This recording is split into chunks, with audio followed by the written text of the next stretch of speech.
तो मूवी की शुरुआत होती है अलास्का के बैरो टाउन से, जहाँ के लोग हर साल आने वाले 30 डेज ऑफ नाइट की तैयारियां कर रहे थे। और इसमें एक महीनों तक सूरज नहीं निकलता था। और आज यहाँ पर सूरज का आखिरी दिन था और ज़्यादातर लोग टाउन से जा रहे थे, क्योंकि वो 30 दिन के लिए अंधेरों में फंसे रहना नहीं चाहते थे। इधर हम एक स्ट्रेंजर को देखते हैं जो कि एक बड़े से शिप में उस टाउन पर आया था। दूसरी तरफ टाउन का शरीफ एवन अपने दोस्त बिली के साथ एक जगह पर पहुंचता है, जहां वो देखता है कि किसी ने शहर के सारे सैटेलाइट फोन को जला दिया है। अब ये लोग वापस पुलिस स्टेशन जा ही रहे थे कि तभी उन्हें रास्ते में ब्रोअर मिलता है और वो अपना ट्रक ठीक कर रहा था जो कि खराब हो गया था। यहाँ पर एवन को पता चलता है कि किसी ने जॉन रिस के सारे डॉग्स को मार दिया है, जो कि टाउन से बाहर जाने का काम आ सकता है। और ये सब वो आदमी ही कर रहा था जिसको हमने मूवी की शुरुआत में देखा था।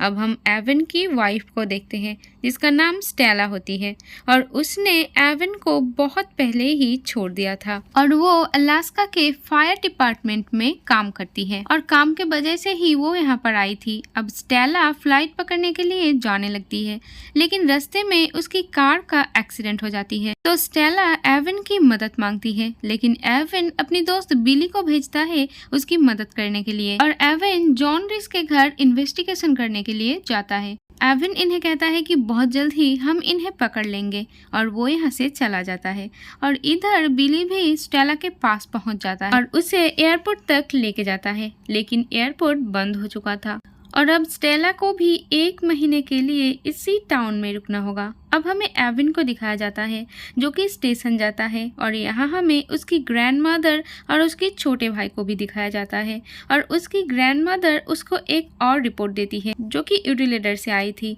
अब एवन वहाँ पहुँचता है और वहाँ उसे कार्टर और विल्सन मिलता है और किसी ने विल्सन के हेलीकॉप्टर को डिस्ट्रॉय कर दिया था। इसके बाद हमें गैस नामक एक आदमी को दिखाया जाता है जो कि बिजली की सारे कनेक्शन को संभालता था। उसे बाहर से कुछ अजीब सा आवाज सुनाई देता है, तो वो उसे चेक करने के लिए जाता है और उससे बहुत सारे अजीब लोग घेर लेता है और उसे मार डालता है और उसका खून भी पी जाता है और हम देखते हैं कि ये सभी वैम्पायर्स थे। अब हमें उसी स्ट्रेंजर को दिखाया जाता है जो कि एक रेस्टोरेंट में बैठा था और वो कच्चा मांस मांग रहा था। तभी एवन वहां पर पहुंच जाता है और उससे बाहर जाने के लिए कहता है, लेकिन वो कुछ भी नहीं सुन रहा था कि तभी स्टेला उसके ऊपर गन रखती है, तो वो स्टेला के ऊपर अटैक करने की कोशिश करता है, लेकिन एवन उसको पकड़ लेता है और उसको स्टेशन में ले जाके लॉक कर देता है। अब हमें 3 वर्कर्स को दिखाया जाता है जो कि अपने घर जा रहे थे, लेकिन तभी एक वैम्पायर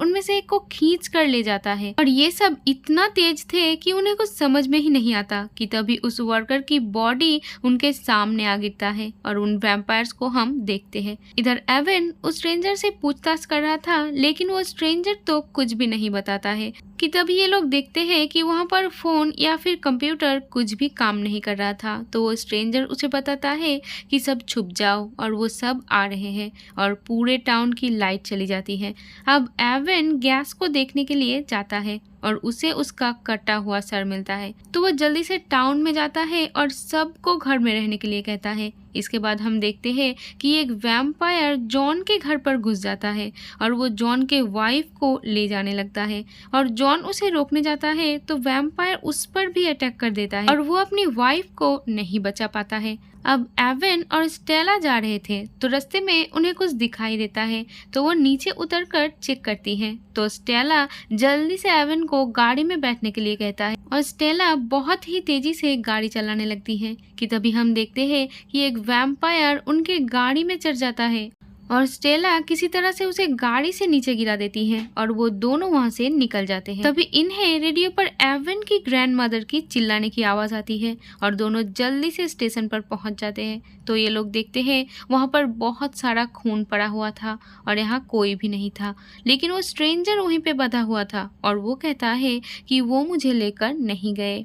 नेक्स्ट सीन में हम उन वैम्पायर्स को देखते हैं जो कि सभी लोगों को मारने लगता है। अब स्टेला और एवन उसी रेस्टोरेंट में जाता है जहाँ पर उन्हें वो स्ट्रेंजर मिला था और यहाँ पर एवन का भाई भी था। वो उन्हें बताता है कि ग्रैंडमा को उन वैम्पायर्स ने मार डाला। अब ये सब मिलकर घर के हिडन एटिक में छुपने का प्लान बनाते हैं और एवन और स्टेला जाता है कुछ हथियार लेने के लिए, लेकिन रास्ते में इनके ऊपर वैम्पायर्स हमला कर देते हैं कि तभी ब्रोअर अपना ट्रक लेके आता है और वैम्पायर्स को दीवार में घुसा देता है और ये तो किसी तरह से ब्रोअर के ट्रक में बैठ जाता है और ये तीनों वहीं पर आ जाते हैं जहाँ पर बाकी सभी लोग थे और एवन कहता है कि कुछ दिनों तक यहाँ पर उन्हें रुकना होगा और इसके बाद ये लोग यूटिलाइजर चले जाएंगे और वहाँ पर पूरा महीना आराम से निकल सकता है। दूसरी तरफ हम वैम्पायर के लीडर को देखते हैं जो कि स्ट्रेंजर के पास जाता है, उसको मार डालता है। अब इन सब को 6 दिन बाद बाहर एक औरत दिखाई देती है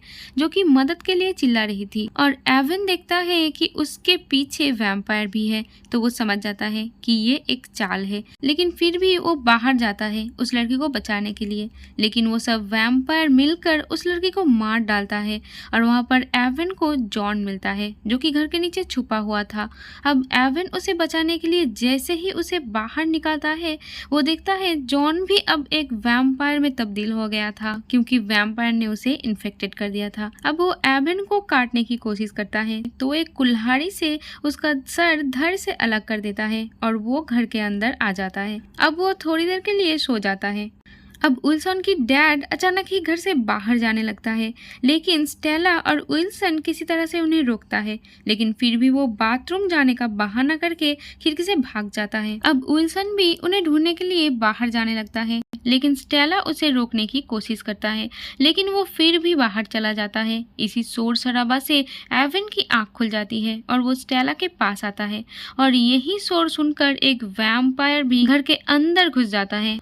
लेकिन जैसे ही वो एवन और स्टेला को ढूंढता है कि तभी बाहर विल्सन चिल्लाता है और वो वैम्पायर बाहर चला जाता है और विल्सन को मार डालता है। और फिर हम देखते हैं कि 18 दिन बीत चुका है और यहाँ पे बहुत ज़्यादा तूफान आता है, तो ये सब उसका फ़ायदा उठाकर स्टोर तक पहुँच जाते हैं। तभी वो एक छोटी बच्ची को देखता है जो कि किसी का खून पी रही थी और वो वैम्पायर में तब्दील हो चुकी थी और वो बच्ची इन पर हमला कर देती है। तभी ये लोग उसे पकड़कर कुल्हाड़ी से उसका सर काट देता है। अब ये लोग खाने पीने का और बाकी सामान भी इकट्ठा कर लेता है, लेकिन तब तक तूफान बंद हो चुका था और ये लोग स्टोर में ही फंस जाते हैं, लेकिन इन्हें यहाँ से निकलना ही था। तो ये सब किसी तरह पुलिस स्टेशन जाने का प्लान बनाते हैं। स्टेला कहती है कि वैम्पायर को सनलाइट पसंद नहीं है, तो जो कहता है कि ग्रैंडमा के घर में एक अल्ट्रा वायोलेट लाइट है और इससे वो अपनी पौधे उगाती थी। एवन कहता है कि मैं वैम्पायर्स की ध्यान भटका के ग्रैंडमा के घर में जाऊंगा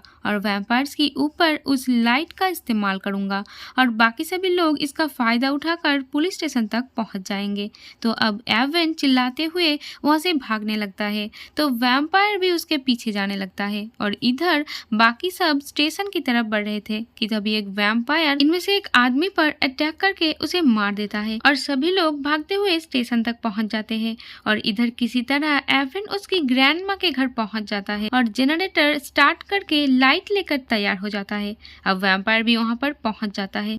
और जैसे ही एक वैम्पायर अंदर आती है एवन लाइट को ऑन कर देता है और वो वैम्पायर जल जाती है। एवन को पता था कि अब वो जनरेटर को बंद कर देगा, तो वो पीछे के रास्ते से भागता है और सारे वैम्पायर उसके पीछे लग जाता है। दूसरी तरफ ब्रोअर कहता है कि अब ध्यान भटकाने की बारी मेरी है और वो एक जेसीबी लेके वैम्पायर्स पर अटैक कर देता है और अब उसके पास कोई रास्ता नहीं बचता है, तो वो एक धमाके में खुद को भी उड़ाने की कोशिश करता है, लेकिन वो बच जाता है। और वैम्पायर का लीडर ब्रोअर के पास आता है और कहता है कि जब किसी इंसान का पाला उस चीज से पड़ता है जिसे वो नहीं मार सकता, तो वो खुद को ही मारने लगता है और वो उसका सर कुचाल कर उसको मार डालता है। अब हम एवन को देखते हैं जो कि स्टेशन पहुंच चुका था और यहाँ उसको पता चलता है कि अब कार्टर भी वैम्पायर बनने वाला है और कार्टर खुद कहता है कि उसको मारने के लिए। तो एवन एवन उसको मार डालता है।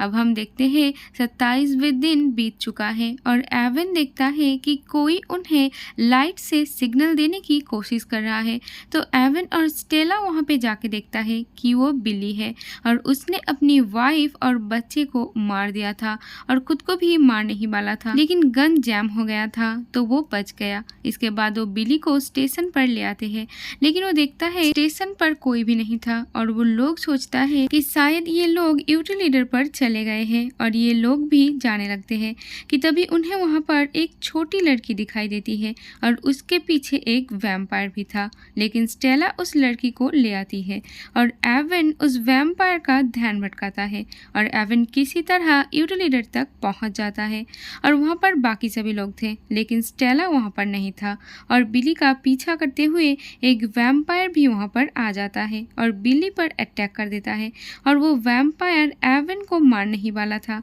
कि तभी बिली उसे मशीन में धक्का दे देता है, लेकिन बिली का हाथ भी उस मशीन से कट जाता है। एवन देखता है कि बिली भी वैम्पायर में बदलने वाला है तो वो एक कुल्हाड़ी से उसका सर काट देता है।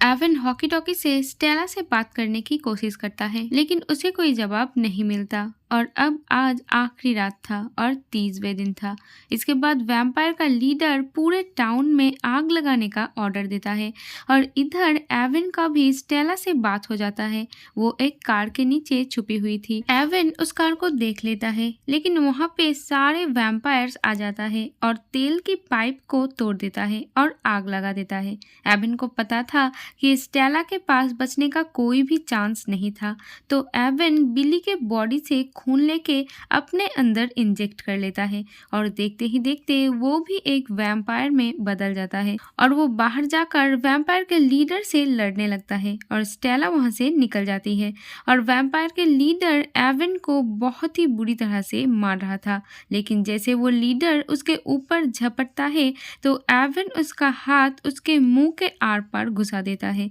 और इससे वो लीडर की वहीं पे मौत हो जाती है और बाकी वैम्पायर भी लीडर को मरा हुआ देखकर यहाँ से जाने लगता है। फिर स्टेला और एवन एक साथ सूरज को निकलता हुआ देखता है और जैसे ही एवन पर सूरज की रोशनी पड़ती है तो वो जलने लगती है और ये मूवी यहीं पर खत्म हो जाती है।